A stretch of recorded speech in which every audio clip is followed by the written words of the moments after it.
So we've all seen that guy. You know who I'm talking about. He wears a fedora indoors. He's wearing sunglasses at night. He's wearing a bright blazer in a crowd of blue blazers, trying to stand out from the crowd, but just looking like a fool. Well, you don't want to be that guy.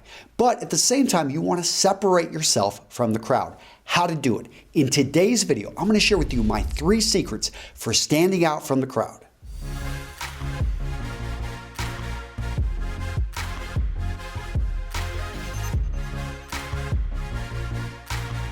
Now, the 3 secrets to stylishly standing out are incredibly simple, but that's where they're a little bit deceptive, because even though they're simple to state and to put into a video, it takes a lifetime to master them. So mastering your image, number 1.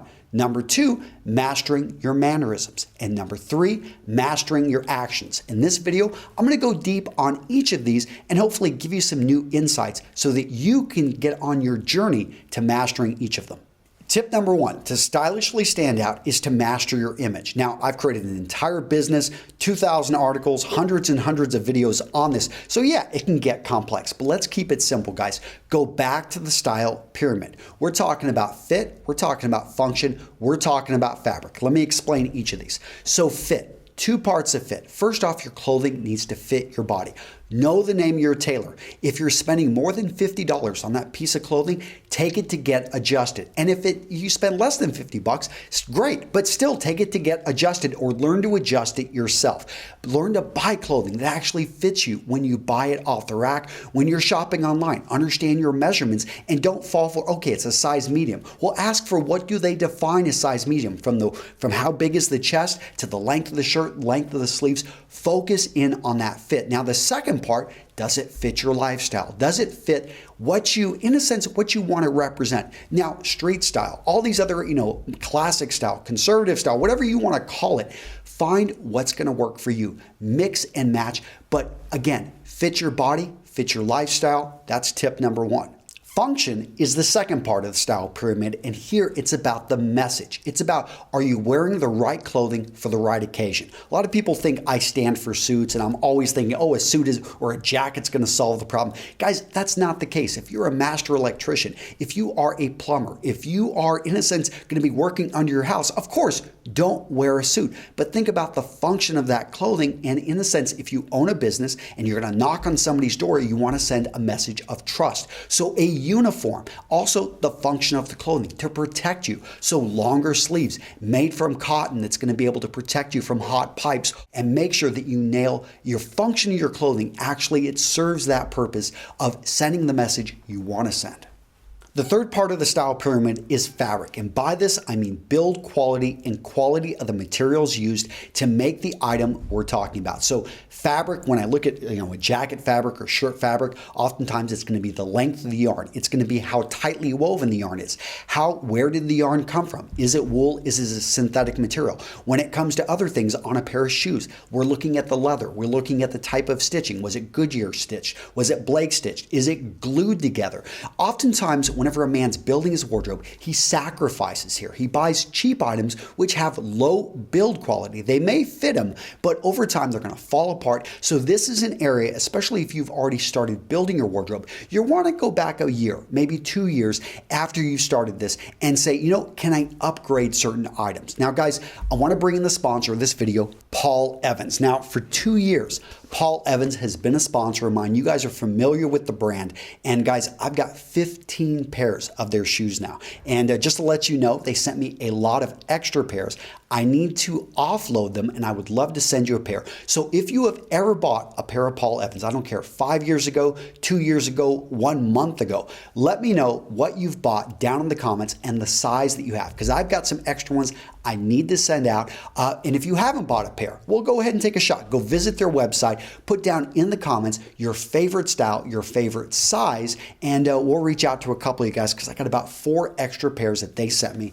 These right here, their new cognac design. Have you seen this? Beautiful color right here. And when talking about quality build and craftsmanship, so this is a hole cut. If you're not familiar with the style, basically they have to use a big cut of unblemished leather. That right there, you're not going to see this in a cheap shoe. They're using a Blake stitch, so it's not glued together. They're using a leather sole. Overall, the design, the build quality, everything that goes into this, that's why they're going to be able at the price point they are, but you get what you pay for. When you walk into a meeting and you're wearing these as a consultant, and these shoes are beautiful, but they come in dark brown, they come in black, but I love the hole cut design. I can tell you this other pair from Paul Evans, like I said, I've got a lot of them. This one right here, I wear all the time. One of my favorite casual ones when I'm traveling, double monk strap, but I love this style. Sets me apart. If you're into the single monk, oh, they've got that as well. Very nice shoe right here. Again, cognac. They've also got suedes, so go check out that. And you've probably seen some of these shoes before because I've used them in other videos, but guys, I want to stress, great company, and let's get on to the next points. Tip number 2 to stylishly stand out is to master your mannerisms. And it used to be that a lot of this stuff was taught at home, and I do feel that as a society, we're paying less and less attention to this. Great for you, because if you pay attention to it, if you master your mannerisms, you will be able to stand out from the crowd. Now, etiquette, manners, what is the difference? Okay, so using a finger bowl, that is etiquette. That is a societal rule, something that you should know. But actually drinking from your finger bowl when your guest does, so not to embarrass them, that is good manners. Do you see the difference? Manners is about respect to the other individual. That's saying just simple thank yous, actually showing, please, excuse me, listening attentively. It's good manners if someone is speaking with you and your phone rings that you do not pick it up. It's about treating people with respect. Etiquette, on the other hand, is more about societal rules. This is how should a table be set? Whenever you sit to eat, in what order should you eat the dishes? The last point I want to cover about mastering your mannerisms is attitude. This is the way that you approach life. I think most of us should try to be optimists. We should be positive. We should be friendly. Why? Well, how about you put down what you should be grateful for, what you should be thankful for?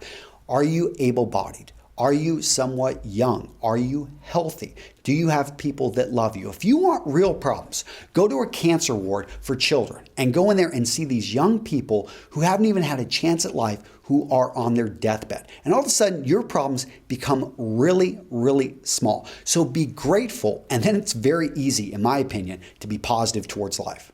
The third secret to stylishly standing out from the crowd, gentlemen, is to master your actions. Now, I'm going to break this into 5 quick parts, which I'll link to down in the description, more videos which will go into more details about each of these. And go check out the support article, which I'm going to link to right here. I go into a lot more detail there.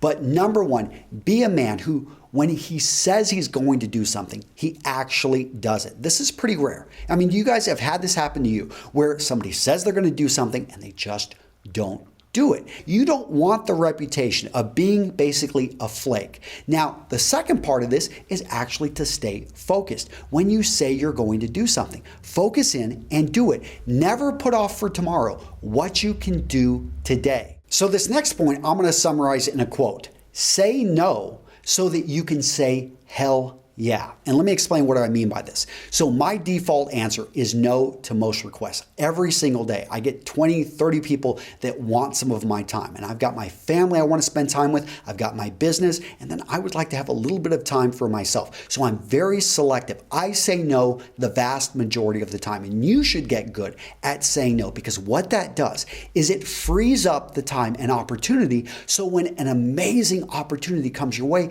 you can say yes and you can be dedicated to it, and you can go all in. Tip number 4, take the initiative. I can tell you it's getting incredibly rare that I meet individuals who actually go out there and seek problems to solve. In your industry, look around, see who you can help, and not necessarily in work. Look around your house, look around with your family. Is there a problem that needs to be solved? Actually say, you know what? I'm going to wake up early and I'm just going to go make things happen. There is a lack of people who are doing this. And I can tell you, when you become a man of initiative, you become a sought out individual. Finally, point number 5, go the extra mile. Most people just do barely enough to get by. You can separate yourself so easily from the crowd by being that guy that doesn't just do what needs to be done, but does extra, actually makes it an enjoyable experience. If you're in customer service, you know how it is to be able to, you can tell somebody where something is at, or you can say, you know what, let me walk you over and show you. Show them that you care, because that's what people remember. They don't remember what you say,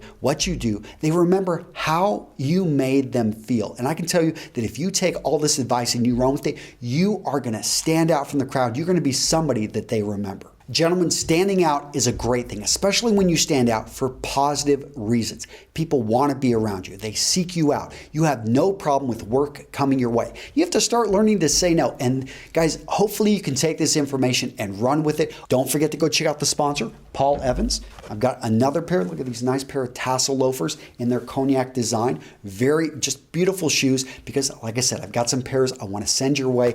But most importantly, gentlemen, take this information, run with it, and let me know down in the comments if I missed anything, if you have anything to add. That's it, gents. I'll see you in the next video. Take care.